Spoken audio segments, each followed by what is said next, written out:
Hi guys, thanks for tuning in to this episode of Nick Egan Times. On this episode, we have an awesome guest, and we have the guest, the Big D, and the Kids Table in the House, who are a ska punk band formed in October 1995 in Boston, Massachusetts. Their members have been around a very long time, and they've just released some new music and a new album. And yeah, thanks for coming on the podcast, guys. Welcome. It's my pleasure. It's awesome. It's awesome. What time is it there? It's 6 a.m. Australian time. Oh, wow. Okay. Thanks for being up early. It's all right, mate. Looking forward to it. Nice. Uh, It's three here. In the afternoon. Yeah. All right, cool. How's it all been going since the pandemic's hit? How's life affected you personally and professionally? Well, I guess, compared to many, I've been quite lucky. Never got COVID, knock, knock, and don't really know anybody too close who, like, I know a couple people who've gotten it, but no, like, horror stories, if you will. So other than knowing that some terrible things have happened to other people in my run, everything's been going okay. And I kind of, for some of us, the lockdown was awesome. Like for some artists, it was super nice to kind of shut the world off and regroup, especially in America these days. Yeah, 100%. All right, let's just jump straight into it. Tell me about Big D and the Kids Table's journey. How it all began. It's kind of I mean, it's silly for me to say, but it's quite wonderful because I always kind of grew up with different mentalities that are pretty outdated maybe these days. Meaning, like, in the heavy metal, the 80s metal scene, it was very like F popularity and selling out and all that stuff. And then I went to grunge, and rap and hip hop had a lot to do with that, and some ska, ska at the time. And so what I'm getting at is, Big D never did that thing that's like, we're gonna start a band and go to LA or New York and make it big. Like, it really is just always just been about making music with our buddies and having a good time and see where it takes us. So where it's taken us has been a wild ride. None of the people in Big D should have ever been able to afford the amount of culture we've seen. We've traveled the world, we've done tours deep in China and Southeast Asia, and I've been to Australia twice now, but people like us, we wouldn't be able to do those things. We wouldn't be able to afford those luxuries. You can't really take time off at work and pay rent and go gallivant around the world unless you're extremely fortunate. And so Big D has just been this amazing experience of actually getting music out and heard by people and seeing the world, and it's just kind of a perfect story for us all involved. Incredible. Where's been your favorite place, I guess, you've traveled the world to? Well, I have a cop-out answer, but then I'll answer it real. But my cop-out answer is real, and it's wherever I haven't been before. You know what I mean? Like, if we're going somewhere we've never been, it's a huge deal. It's just like, butterflies, and you're just like, oh my god, I can't believe we're about to do this. So I mean, I think the craziest place, the most jaw-dropping, like one thing after another of just like spectacular and specular things, would be China. I mean, China. I mean, the Terracotta Waters, the Forbidden City, the Great Wall. I mean, there was this one time we saw this sneaker shop or something. No, we saw this. Sorry, I meant to say we saw this old kind of like museum looking thing. So we went in there to kind of get some culture and check it out. But it was a sneaker shop. Like, some of the architecture is so old that they have so much of it that it's not important. Do you know what I mean? Like, you can still So I mean, China and Southeast Asia was mind blowing. It was just, I mean, Southeast Asia, people would show up with their kids, like, dressed to the nines, like these teeny little, like, babies and toddlers, but they're all dressed better than any of us or any, you know what I mean? So those experiences were pretty pretty outstanding. Yeah, that's awesome. Thank you for sharing that. All right, talk to me about the new music and the album you've just released, and what's inspired it, and what's the catalyst behind it. Well, Do Your Art is a really fun record. It's got 20 tracks. We're a punk ska band, so when it first came to the ska stuff, you know, we do what Big D does, and our ska is very like fast and gritty, and so that's just a normal Big D just rolling their sleeves up and writing some ska songs.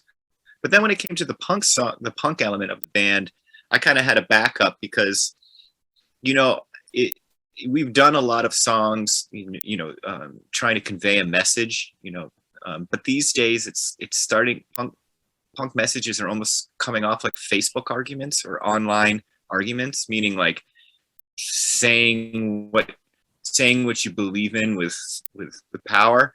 So it's like, I didn't want to write any sort of topical thing that had to do anything with the last 4 or 5 years, because one, you don't want to write about things that's terrible things that are going on, and then those things end, and then you go on tour and you carry them with you. You know what I mean? Like if we had a shit president and he's gone now, I don't want to write songs about him because I don't want him in my life anymore. You know what I mean?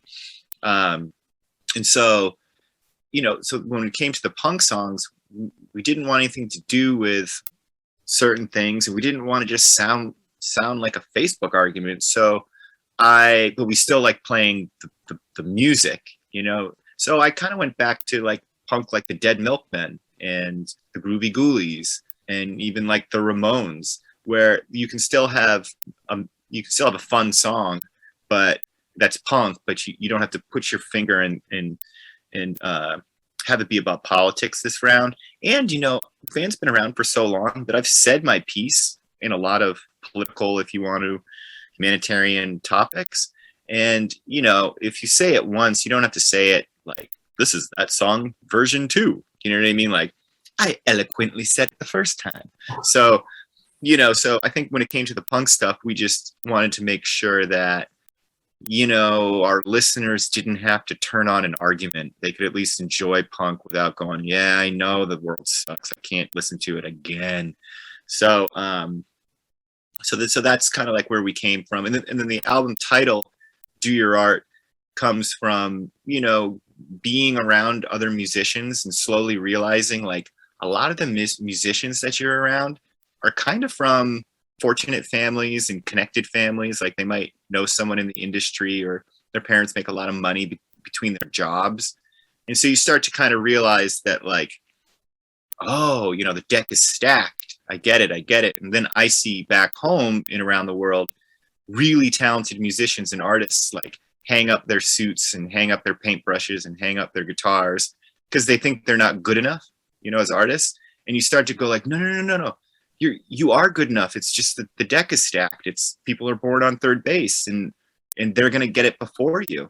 And there's nothing wrong with, fortunate, connected people being artists. I'm not saying that, but I'm just trying to say to all the less fortunate who think they're not good enough, and that's why the world didn't accept them in their art. You just try to tell them that's not how it is. Keep doing your art. It doesn't matter if the world is applauding you for it. It doesn't matter how old you are. It's a magic mutant X-Men power inside you, and you can't hang up your suit. That's incredible. That's really incredible. Yeah, it's just so disappointing. You get these guitar players and illustrators that are just geniuses. Right? Yeah. Where did the name Big D and the Kids Table come from? How did that originate? Oh, so I had a really good friend, one of my best friends in high school, tell me right before I went to college, he goes, Dave, he's just a funny guy, Connor Donnelly. And he's like, next time you have a band, he knew I was leaving high school, and he said, call it Big D and the Kids Table. And I was like, okay. And he's like, no, promise. And I'm like, I promise. And he got it from an AT&T commercial. Like, it was like, he just thought it was funny. It was like, you can call Glinda in Alabama for 2 cents a minute, or you can call Big D and the Kids Table. And, it was just this random thing. And so when Big D started, I said to the guys, I was like, hey, my friend said, if I start another band, if I could call it Big D and the Kids Table, is that cool with you guys? And like nobody in the band cared because, you know, we were just, you know, having fun, just, you know, kicking it around. And so we decided to call the band Big D and the Kids Table. And then 25 years later, we're Big D and the Kids Table. It's ridiculous. It's amazing. It is amazing the journey you've had. And like obviously you're long. What has given longevity too? What's made it work? Yeah, what's given Big D the longevity to obviously, you know, it's a long time, 1995 to what, 2021 now, and early 2022. That's a long time to keep the momentum and the energy of the band going. Yeah, it's true. I would say two things have kept the band going. One is at every crossroads of my life, you know, different every 7 years, they say, you know, you could kind of come across a crossroads. The path to Big D has always been the kindest, nicest choice. There's never been a choice to go a different way that's just filled with all the kindness. You know what I mean? Like the world is pretty mean to everybody, and the Big D fans and the Big D shows and the Big D listeners, and it's just always been the path of a better life experience. And at the same time, you know, like I said before, Big D's never wanted to, you know, Big D's way bigger than we ever wanted to be or thought to be. You know, we just wanted to play a show in a club, really. You know, we just wanted to kind of play a little bit. And so by not being disappointed or having like not wanting to be like the number one American entertainer or the number one global entertainer, you know, we've never been disappointed. You know what I mean? Like we've never had goals. I think maybe some bands try to set for themselves and are like, we didn't make the goal. You know what I mean? So just by being simple musicians who want to write songs, and if people want to hear those songs, they'll let us know, and we'll try and go there and do it. You know, so it's just been a nice path. Like, you know, yeah, I think that's it. Yeah, awesome. What's been some of the fondest memories that you can recall? And yeah, what are some of the best experiences you've had with fans in the past? Yeah, I think every single time, I think there's something about going to a different country.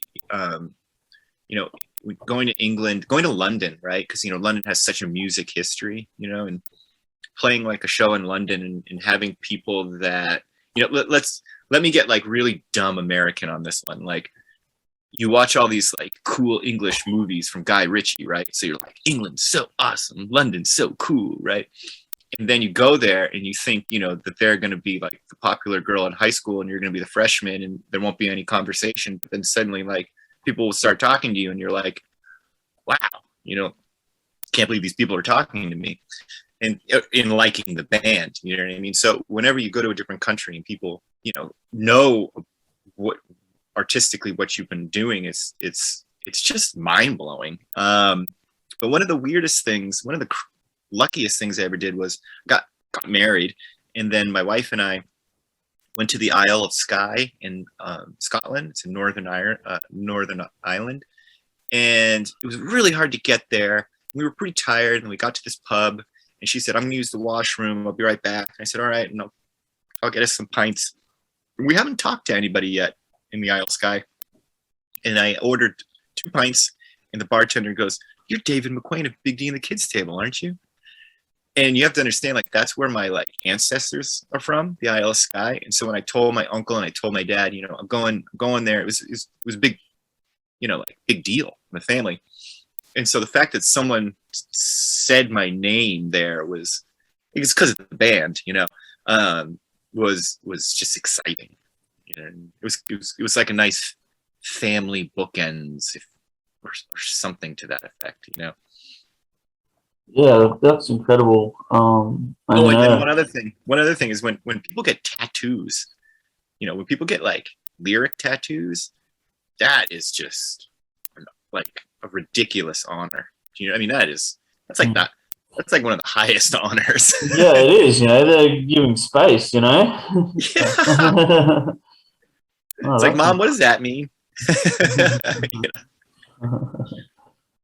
It's too funny. And what about your best tour that you can recall that you've done? There's been a couple, like at the early stages. We went on tour with the Suicide Machines, and they were, huge heroes. And we were the first band out of four. And usually they don't have four bands on tour. You have two or three, and then you have a local opener. But for this tour, it was four bands. And we found out later that like the people in charge, I'm kind of feeling like didn't necessarily want four bands, and there wasn't money for it. But Jay made sure that we went, and they were secretly paying us money out of their merch, our guarantee out of their merch. I mean, that's ridiculous. So that was kind of like the greatest tour, because not only is your hero band taking you on tour, but they're trying to make sure you go on tour like against the industry, if you will, and they're paying you out of their merch money. I experienced that, but I've never heard of anything like it other than that. It just doesn't happen. So that was great. And then I would have to say the Warped Tour in general, just being, they always say it's like a family and it's like its own world. It really is true. And that world, that dimension, that side culture was just so good. It just functioned so well. Just everyone involved, from production to Kevin Lyman. It was just a very wonderful traveling circus. And I can't believe I was allowed to just live in that bubble. So that was quite nuts. And then playing Reading and Leeds in England was crazy, because all the super awesomest bands play Reading and Leeds. And the best thing about playing Reading and Leeds was, Reading in particular, is we were like, a teeny weeny little band, but everyone was so polite, like who works there. And I said to our tour manager from Hardskin, Johnny Takeaway, Ben Corrigan, I was like, why are people taking our pictures backstage, like while we're just kind of talking? They have this like communal area. And he's like, well, they have this mentality that like, even though you're small now, like you might be somebody later, and they just want to make sure they get photos of you, like, like an early photo of an artist, and they respect you already. Like just the whole idea, was awesome. So I think those are kind of my favorites. Amazing. That's amazing. What is the process behind the songwriting?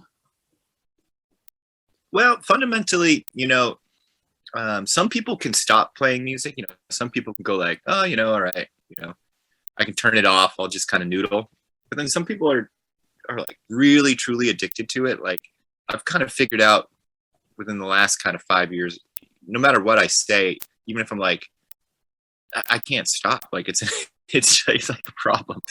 So, everybody in Big D loves music and wants to write music. And I think one of the secrets is we always encourage each other to write music. So there's not like one songwriter, even though like some of us write a huge amount.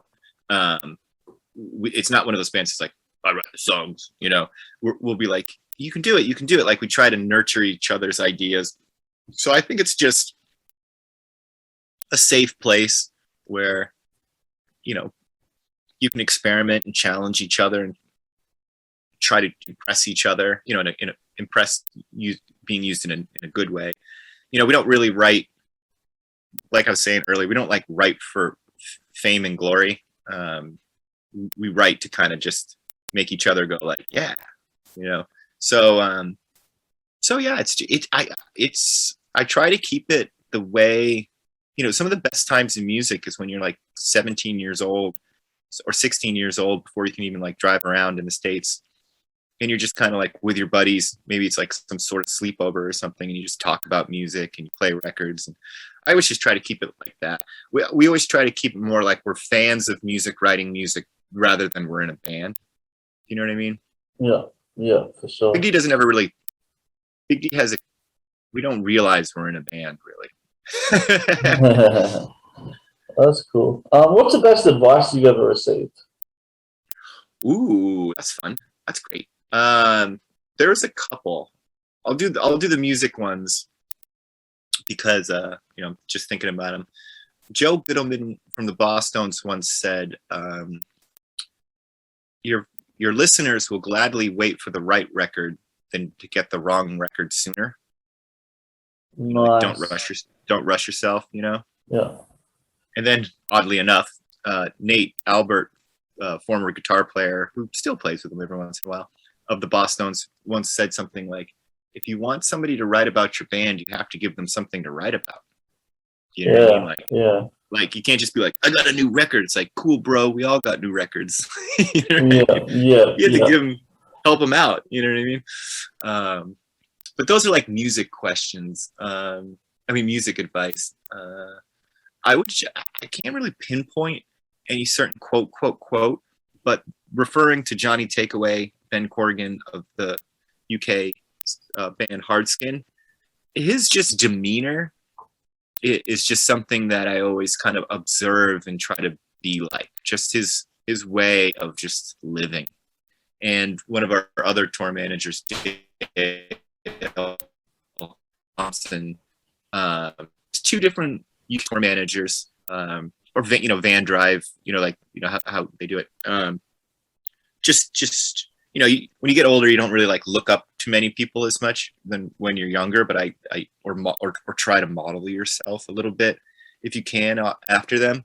And those two people, I think are great, have great character and are good to look up to. Awesome. He like drove like Green Day and Fugazi, but then he does other things like, just to name drop. He's like the guy. He'll say something and you'll write it down. Wow.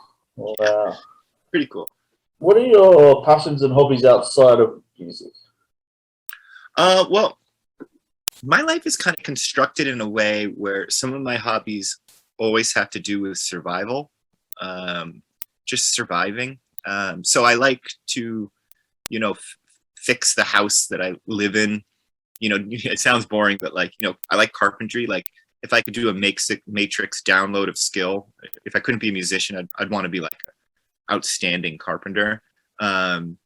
So it's always just kind of like making something better, making something nice. I like to create things. So, I'm building like out of some spare wood. I recently got, a clubhouse for my daughter, and I'm fixing like some rotten wood boards around, and it makes me feel healthy. And at the same time, I like the skills, the idea of the skill set, and I have to do it because I can't afford to hire people to do it. So it's still part of surviving. So most of my hobbies are about survival in the world. I don't really, I guess I could lighten up and think of something else. I like to write books, but that's still kind of art. Even though it's not music, it's still part of art. So if we wanted to so I like music, I like writing, and I like, some of these things. I like folding merch. A little stupid, but like when the merch comes, like I try to make sure I'm the guy who gets to fold it. I like doing the mail orders. Do you know what I mean? I like things that do something, like I put the package together, I give it to you, you're happy about the package. That's awesome. I rip the rotten board off the house, I put a good board on, and I paint it, and it looks good. I like things that, do something. That meaning like I'm not the best with sports because, nothing happens after. There's nothing exists after, other than maybe pride of winning. But that probably goes away. So I don't know. I think that's kind of all I do is do art and survive. Yeah, that's wonderful. That is wonderful. What if you ate in again and you could change anything, you can go back in time, what would you change? Oof, you gotta be kidding me. If I could go back in time and I can't. This is such like a fairly normal question that I think I've ever been asked. And I'm not okay, so I'm gonna first, not do one of those things that's like, save humanity. I mean, I'd obviously go murder Hitler. You know what I mean? yeah. And I'd do it with great pomp and circumstance. But so if we're saying that's not the point of the conversation, Okay, and then one more. I'd love to see what dinosaurs are doing. So obviously that's not what you mean either. So I'd love to go see what dinosaurs are doing. Like, what are you guys doing? Did anybody sleep where my house is? So to keep it more realistic, I don't know. Sometimes I put my foot in my mouth. Like I don't really care about famous people, like, you know, the way culture is right now, like Kardashian stuff. I don't really care about that stuff. But at the same time, I do get really nervous around, like, you know, some famous people, you know what I mean? I'm not one of those awesome people that are like, yeah, dude, it doesn't matter. I know it doesn't matter, but still I'm like, ooh. So I think like with Tim Armstrong, you know, like, I've had a couple like fun hangouts with him. Maybe I would have taken my foot out of my mouth a couple times when I talked to him. You know, when you walk away from talking to one of your heroes, like Lynn from Operation Ivy, and you're like, you're such an idiot. You know? So maybe something like that. But I want to answer one more because it's so fun.